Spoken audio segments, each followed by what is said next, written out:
Mhm. There was what was known as an Arab-Israeli conflict. Yeah. There's a struggle between the Jewish state of Israel and the Arabs of the Middle East. About 90% of the Arabs were Muslims. Yeah. Now, I know if you're Muslim and you're of that 22 member state of the 1948, in November 1947, the United Nations approved a plan to divide Palestine into two states. Yes, one Jewish and the other Palestine. Zionist leaders accepted the plan. Yeah, but Arab governments and Palestinians saw the division as the theft of Arab land by Zionists and the governments that supported them.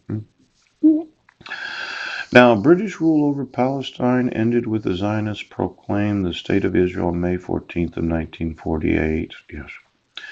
I know that Israel doesn't have a constitution. I looked, they have like four rules that they run the nation by.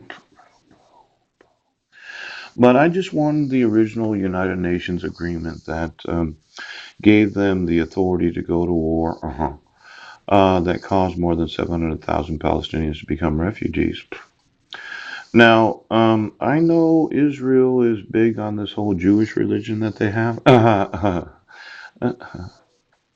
And the Jews, yes, they don't have anything to say about what's going on right now. Let's say I looked at the actual architecture of the United States of America. This is an individual that got some pretty big contracts because of the Federal Reserve Bank. You'd say it's an independent bank.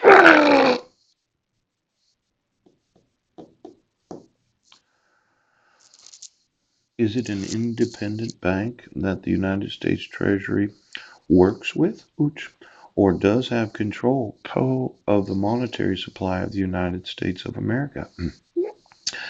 Now, for some reason, I think there's some documents that somebody should have given me a long time ago about when I was 45 years old. Yeah. The whole thought of just having a Caucasian, heterosexual, Christian man involved in the United States Treasury just wasn't really something that the Jewish consortium wanted to work with. Well, what if I called the Arabs? Now, these in the Arab nations, yes, because it is a spiritual conflict. This is a war. It's a war in the United States of America. It's a war. We have actual oaths of office in this nation that refuse to do what they've sworn. Right. They have not supported and defended the Constitution of the United States. They went the way of the dog. It's a war. Now, for all of those that were on the Arab side of this whole agreement that took place in 1948, I had asked 5 years ago for the actual conditions of what did happen then. Now, I know you're Jewish. You made it back to the Jewish nation of Israel where everybody decided, well, this is what we're going to do. This is what we're going to do. Now, I don't really care that much about what Israel says. See, I've looked at it. See this right here? Yeah. It's a little tiny nation. I've called it Iraq before. Yeah. Not that big. Approximately 7 million citizens. Yes. And we had a war over here in Iraq. I'm still having a few problems. And there's Syria, Jordan, Egypt, and Saudi Arabia. Hmm. Now, if I looked at the total population of the Middle East, yes, Israel is a minute, it's a rock in the middle of the Middle East. Doesn't mean that it's impenetrable. There are ways to bring it down. A little tiny nation that thinks it controls the world. And thank you for that.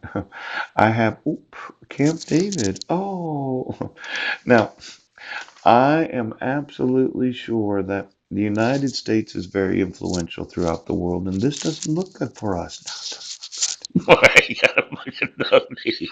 There's a minuscule number of individuals that actually live in the nation of Israel that may or may not be Jewish, but most of them are. Seems like they have a little too much to say about what happens in the world. They have a lot of influence. You know, there's 350 million American citizens, and It's not the size of the economy. It doesn't have anything to do with the amount of debt that the nation has. See, over there in the Arab League, let's say I showed up. Hello, my name is Paul. I'd like to do some business with you. Oh, that's right. Understand it's a little dry over there. You'd like to get some fresh water, would you? Would you? Would you? And I have a few innovations that I'd like to sell to those that are Arabs, and they understand that I'm not Arab. I'm not Muslim.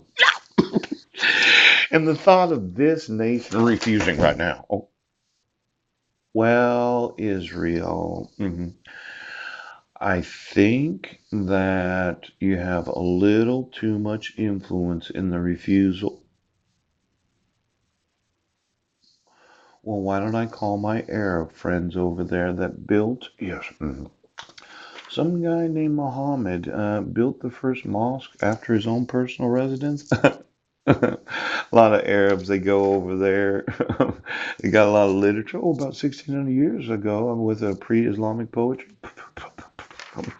Oh, look at petroleum industry. Look at that. The Arabs before Islam. Oh, Arabia. I was thinking about some women that I'd like to have volunteer. Oops, the sciences. Oh, is that right? Yeah. See, I realize that a lot of Arab women are very, very conservative, and the thought of making love to a man that they're not married to is, well, it doesn't really work in the Arab. You just don't do it. You marry the individual, you have children with them, you live the rest of your lives with them, and you try to love each other as much as possible. But I thought, what if I had a swimming pool at a five-star hotel where I asked all the women to not wear any clothing while swimming? And I was, sounds like a harem concept, yes, but of course it's non-existent. But women that have had a man and he died, or there was some sort of reason why the marriage didn't work out, it wouldn't be divorced because I understand how conservative, very conservative they are in Arabia. But I need you to go swimming with each other and not have the modesty of your conservatism affect your actual eroticism.